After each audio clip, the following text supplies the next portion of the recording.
Gusto niya nga naag yun sa Biblia ang Santo Papa. O ang kining Santo Papa si San Pedro, mao nga, moingon ko, nga oy ipit siya ani ba? Pagtuon mo, di sila kasabot mga believer sa first century? Di sila kasabot? Kamuray na kasabot? Sila nga nakasabot. Huwag malagi mapapas, Pedro. Karon makasabot na yoga.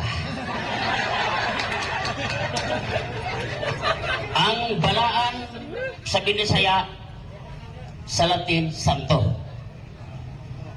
Episo 3:5, giingon man nga ang tanang apostoles balaan sa ato pa Santo.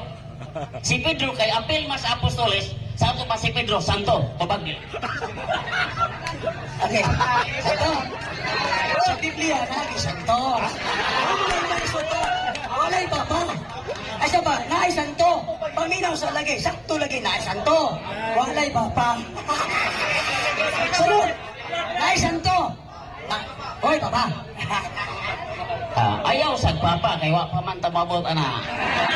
Ikaw sa kadaghan atong debate magdali gyud kasi imong kapildihan. Kay patriling paganay nga nako. Karon, matod pa nimo way papa, pero kini mo papa na gyud ka.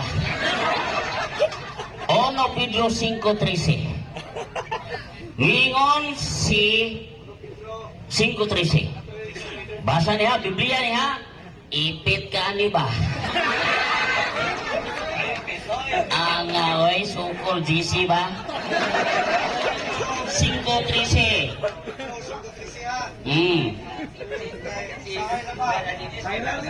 Hindi Ikaw maglang. ko rin basa, Anides?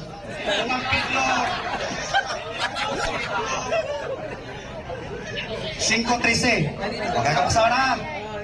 Lides. Okay.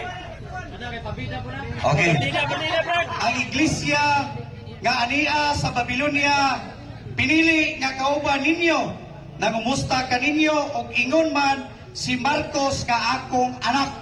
Okay. Ang anak si Marcos, ang pangutana. Ha? Ha? Nay mo ba anak? Ayaw sa.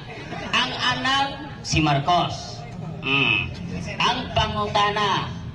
Kay ang nagsuwat ani si Pedro man, niya anak mas Marcos. Kinsa may papa ni Marcos?